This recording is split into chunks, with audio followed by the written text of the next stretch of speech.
Welcome everyone. So this is lesson 3, session 3 in the mindful meditation course. Let's start with a 3-minute breathing space, that exercise that we introduced last week. So starting with a straight back, if you can, try and open up that airway, leading into a deep alerting breath in, out, into the arrival breaths in, out, in,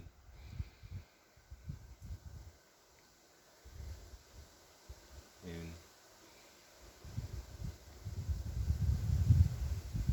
and the 3-minute breathing space starts with a real focus on posture. The word that's often used is dignity, trying to inculcate a sense of dignity into the posture,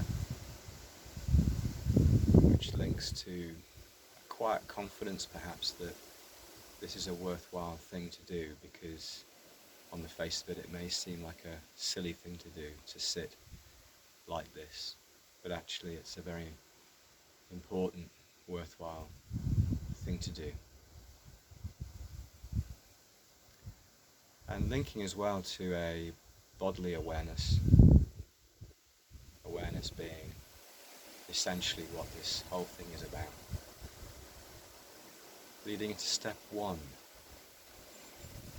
Remember to breathe, just breathe naturally, deeply, in, out. And we're trying to tune our awareness to bodily sensations.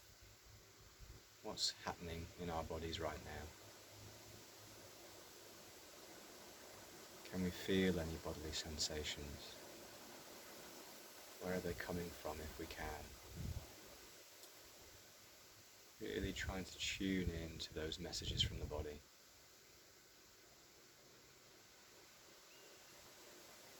Messages also from emotions. Do we have any feelings linked to emotions? Are there any things that we've carried into this practice from earlier in the day?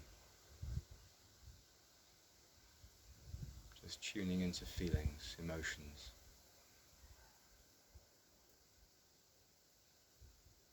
Tuning in also to our thoughts. What if any thoughts are going on in our head? Becoming aware of what the thoughts are, perhaps taking us away, somewhere away from our body, somewhere else entirely.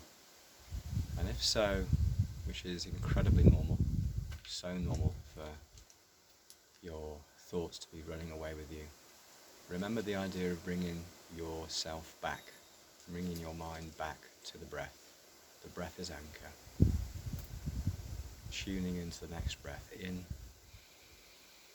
out.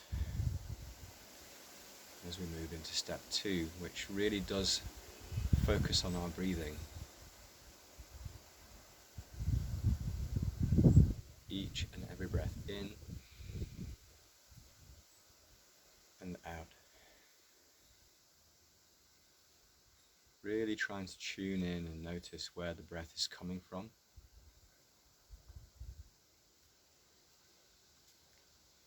Where it's going.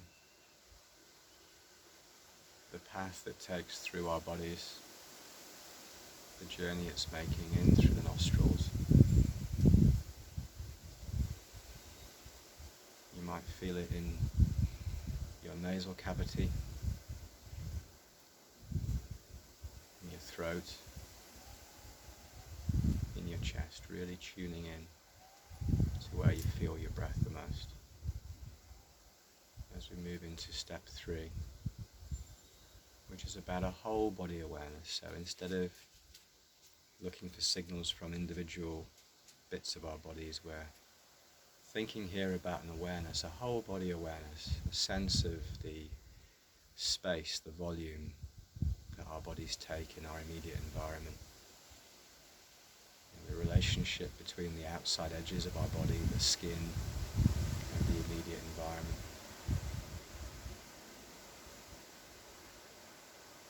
perhaps linking it to our breathing, perhaps even the idea that we can breathe with our whole body.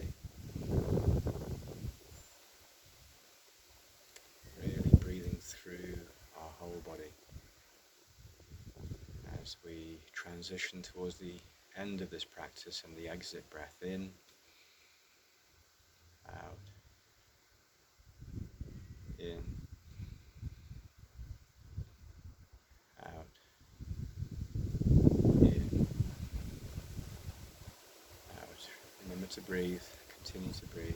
Those exit breaths, remember, taking the place of the 3 Buddhist bells. As we transition into an invitation just to open our eyes and look around us and see, feel what's happening around us. As I sit here in my mother-in-law's yard, I suppose, is it a yard? I was going to say cloisters, but that makes it sound very grand that I'm looking out onto a little vegetable garden, which looks absolutely amazing. As we arrive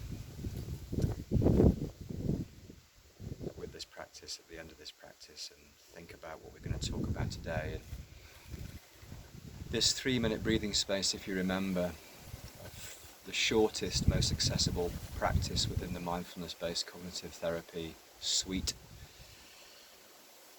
What are the benefits? Well, it is reckoned to encourage greater moment-by-moment awareness. It is accessible, i.e. it's short. Even if you're really busy, the idea is that you could do this if you bought into the benefits that it can provide.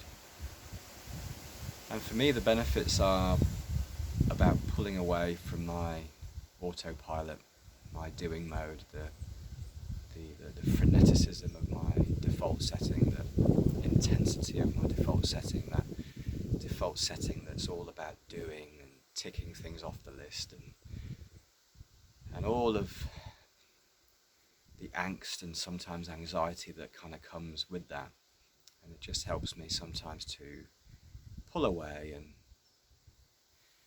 just keep a sense or revisit a sense of equilibrium, which I personally have found incredibly helpful. And there is evidence in the literature, and certainly from my own experience, that if you do these 3 MBSs, these 3-minute breathing spaces on a regular basis, if you link it perhaps to a wider program of meditation practice, mindful practice, it does actually encourage you to be more skillful. It enables you, it gives you a tool to be more skillful in your responses to challenging situations, stressful situations, emotional situations. Perhaps just buying you that extra few seconds of self-awareness and choice that perhaps comes from this idea of being rather than doing, this idea of pulling away from your default settings.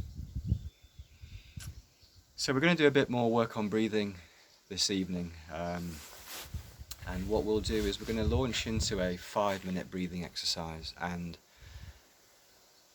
what I'm going to do is I'm going to link it to the structure of the 90-second breathing exercise that we looked at in lesson 2 and in lesson 1. We introduced it in lesson 1 and looked at it in lesson 2 as well.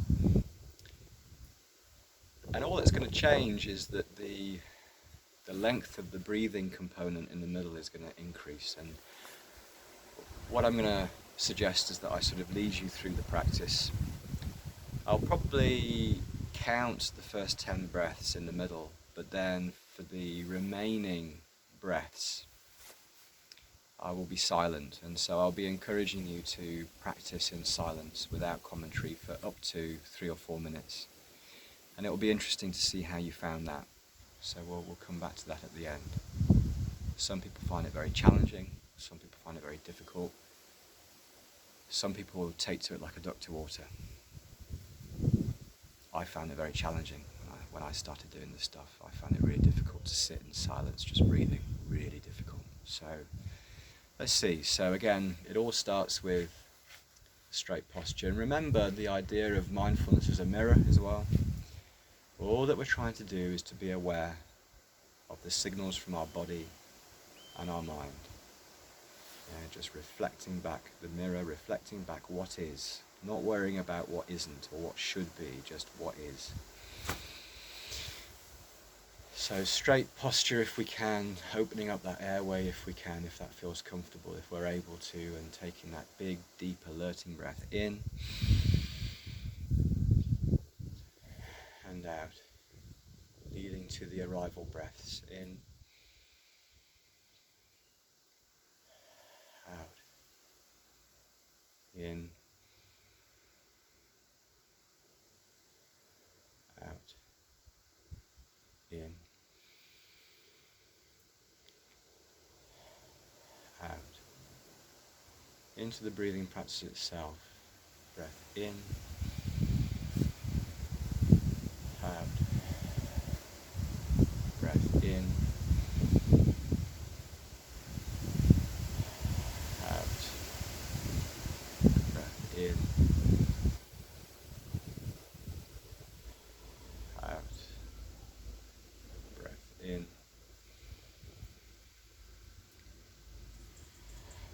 out, breath in, out, breath in, out, breath in, out, breath in,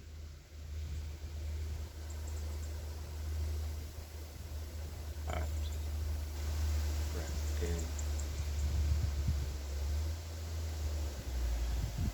out, breath in, out, breath in, out. And I'm going to leave you to continue to breathe in and out at your own pace, at your own depth.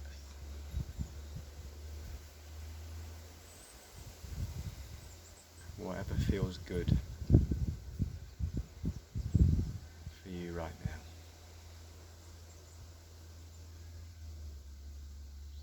Whatever feels natural and comfortable. As I invite you to breathe in silence for a few minutes.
As we reach a point in the practice where we're going to transition to those exit breaths that take the place of the Buddhist bells, those 3 exit breaths, transitioning out of the practice and into the real world. So breathing in, out, breathing in, out, breathing in, out, breathing in, out. As we continue to breathe, treat this whole session as an extended breathing practice. Don't lose touch with your breathing. Just continue to breathe as we perhaps reflect on how that felt. How was that for you? And as I said in my introduction, the answer will be incredibly varied, and the answer will very much depend on your experience. And it's your experience that really matters, because what we're trying to do is find mindful practices, mindful meditation practices that are true to you, that do reflect back in that mirror. How was it for you? Some of you may have found that, particularly that bit where you were left alone to breathe on your own, without me either counting or breathing in, articulating the breathing in and the breathing out. Some people find that loneliness, or that sitting in their own skin, in their own time, with their own breath, out of a kind of a guided structure, quite difficult. Some people love it. And I found it really difficult. And I think it's because, if I'm being honest, I think looking back on it, I hadn't bought in to all this. I hadn't bought into why sitting and breathing was a good thing to do, a useful kind of exercise, a useful use of my time. And I think over the course of this 8 weeks, I hope that I'll kind of make the case for these practices, link it to benefits, link it to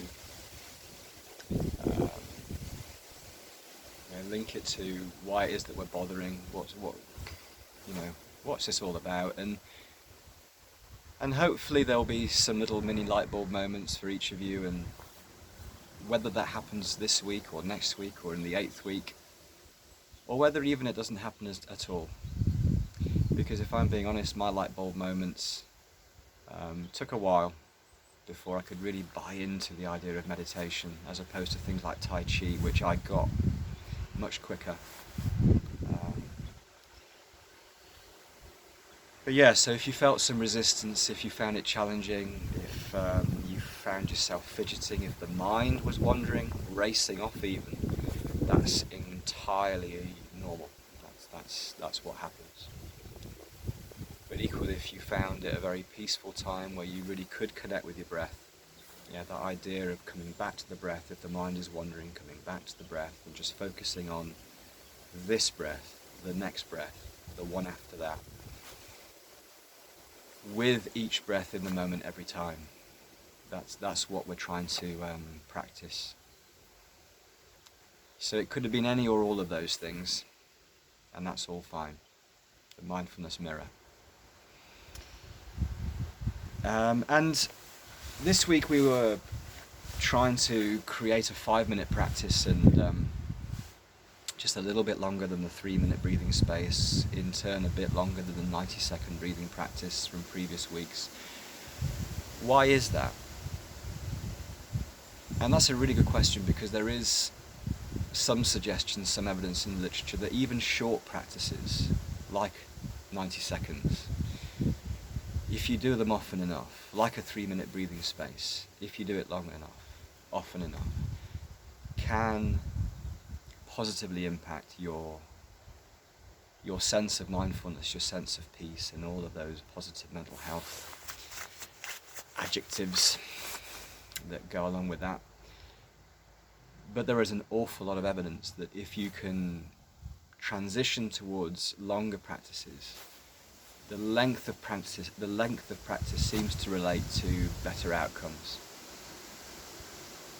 You know, and there's a lot of research still going into that, so the picture is not entirely clear, but there is no doubt that, for example, the mindfulness-based cognitive therapy program structured around 40-minute body scans. We'll look at a body scan at the very end of this program. You know, 40-minute body scans with home practice, 40 minutes at least once a day. There's evidence that that really works. It prevents depression.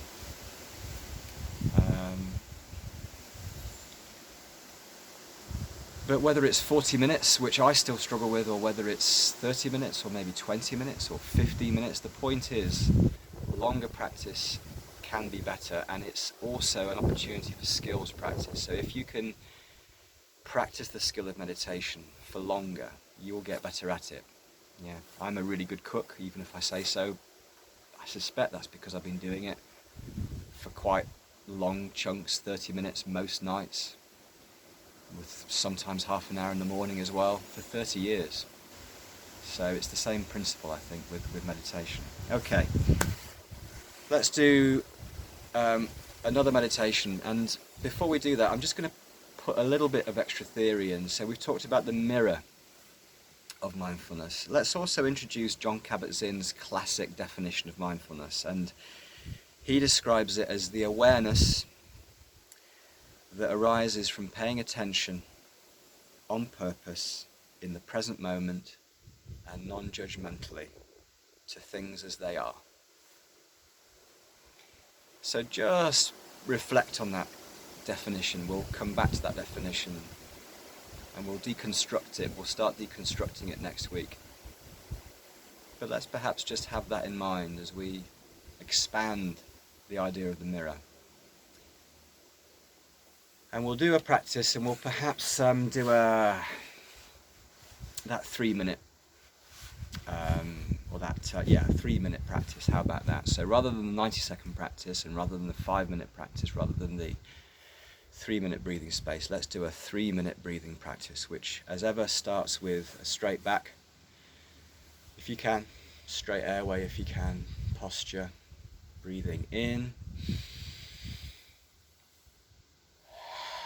out. That was the alerting breath, signaling a timeout for our body and mind, and the arrival breaths in, out, in, out, in, out. As we go into the breathing itself, in, out,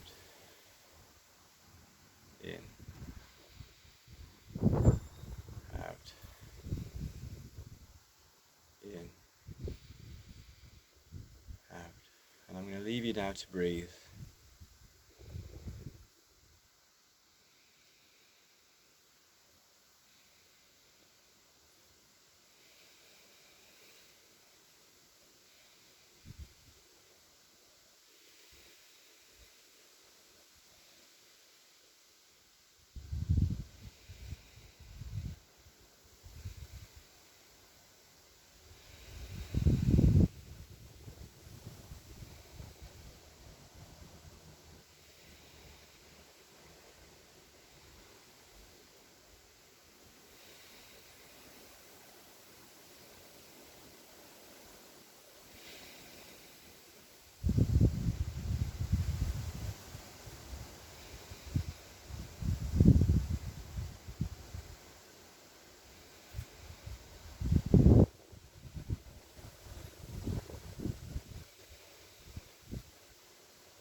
As we think about transitioning away from this breathing practice and into those exit breaths, which, remember, take the place of the Buddhist bells. So if we breathe in, 1,